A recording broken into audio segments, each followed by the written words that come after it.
What's going on, everybody? Welcome back to the channel. My name's Gunther Oka. I'm a professional wakeboarder, water sports enthusiast of all sorts. And today we got a fun little video. Gonna be going through the Axis T250, one of their brand new boats. I did a little review on it in a previous video. So if you haven't seen that yet, click right on there and go check it out. But that video covered a lot of wake surfing and foiling. And so I want to get down to my specialty, which is wakeboarding, and show you guys kind of how I would go about wading this boat or a boat similar, and just seeing what this wakeboard wake is capable of and what it looks like, because it's a brand new boat to the lineup. And yeah, just want to see what it's all about. I'm going to jump into the helm on this sick 7-inch touchscreen. We're just going to drain everything and make sure that all the water gets kicked out. So that way we really kind of start at the base level. The way I want to go about this kind of experiment, wading the T250, is I'm going to start with minimal weight, not zero, but close to it. And to keep in mind as well, the A24, 24MXZ, these longer boats really like a lot of rear weight. So with that in mind, I have a bow sack, but I'm not going to utilize it really at all. Maybe if I have time, I'll throw in a clip of what it looks like with it. But in our experience, when we filled that bow weight, it kind of washes out the wake. So we already know that. So for you who don't know that, new tip, but we're gonna keep this weight towards the rear.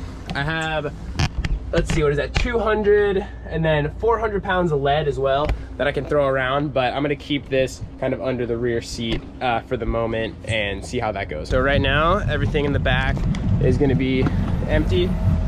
Even the factory is empty, so we're gonna fill a little bit and just put a little bit of weight in these back bags, see what they look like.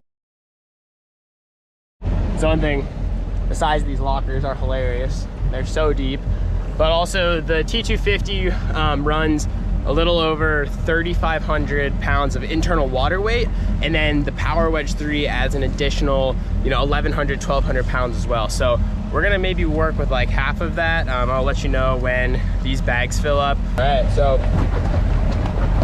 you can just barely start to hear some water sloshing around in these bags. I'm gonna kill it so that way we don't have the big fat sacks full yet, and we'll start our session.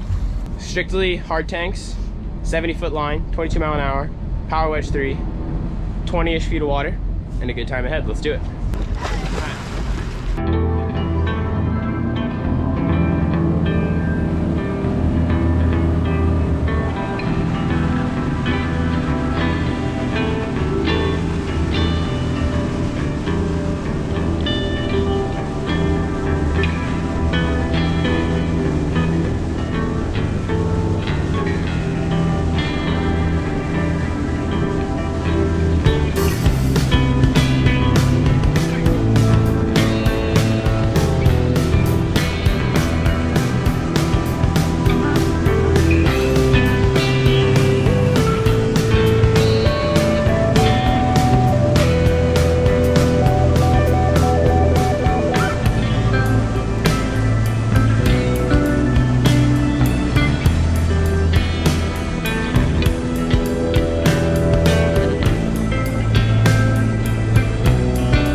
That was super fun. A little rusty, if you can't tell, I haven't wakeboarded in a while.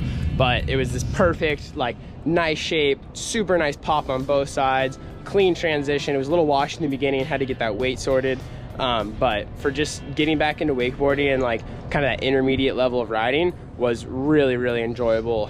70 feet, 22 mile an hour, Wedge 3 with just the hard tanks. And I felt like I had plenty of pop. So now we're gonna fill up all the all the plug and play bags. Get these guys all filled up. Yep, they're starting to go. I'm gonna bump up my speed to like 22 and a half and set my line out to 75 feet, Wedge 3. Let's do it.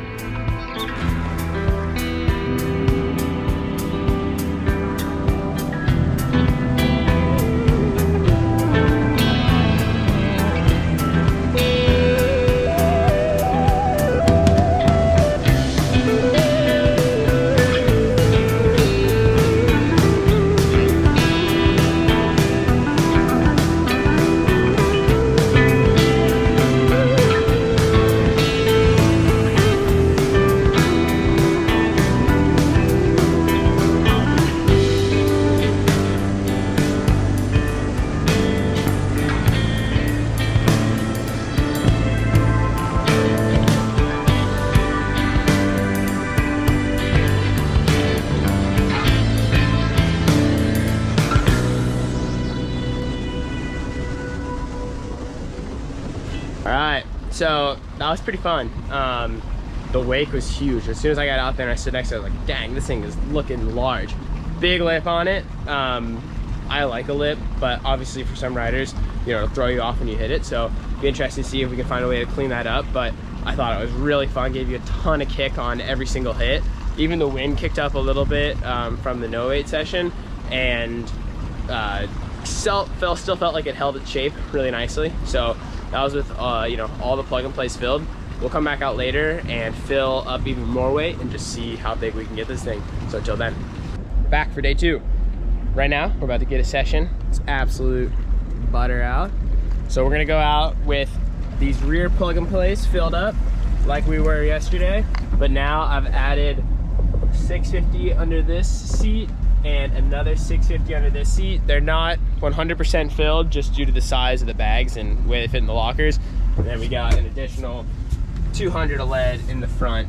I'm draining a little bit of that center tank because even with the M6 in this boat, this thing still gets on planes so easily with that much weight, but there's that little lip on it. So I'm gonna kind of test my theory of draining more forward weight to sink the rear end and see if it cleans it up. This is a perfect opportunity to utilize wedge 2 and 3. I know some of you guys might have been wondering about that.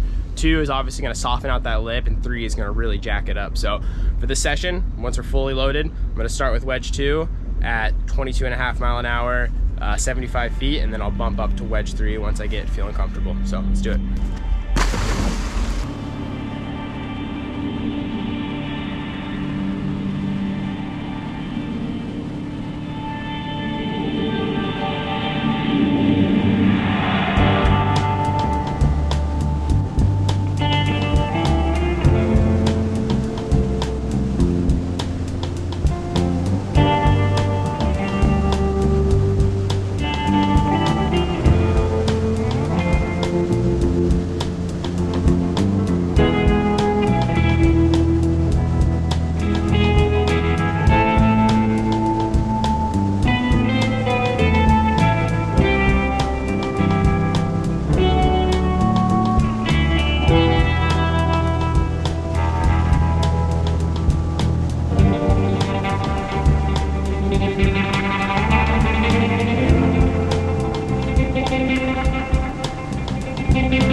Super fun. The wake was almost more than I could handle, but going through wedge 2 and 3 hopefully showed you guys like a good, you know, good way to just shape the wake when you have a lot of weight or a little weight. You know, 3 is perfect for jacking it up and making it real tall, and 2 adds more transition a little bit and keeps it real playful, but all in all still able to do like high level wakeboarding, like my hardest tricks out there, and had a ton of fun. You know, I feel like that was all the weight you need for this boat, and especially, you know, I hope that makes sense as well. When you load this boat up with people, it's going to be equivalent to that. So, you know, don't hesitate to drop some of that front weight out if the wake's not shaping up the way you want, and even, you know, drain a little bit of the rear and the center tanks to just help compensate for those people in. Wedge 2 is awesome. Wedge 3 is even steeper. Had a little bit of wash on it, but you know, it's super easy to bust through, and that lip is just sends you straight up on this wake. So ton of fun riding. Hope you guys enjoyed the video and this was super insightful. If you have questions, drop them down below, but don't forget to like, subscribe, and we'll try to keep all these videos rolling on through. But have a good time on the water. We'll see you next time.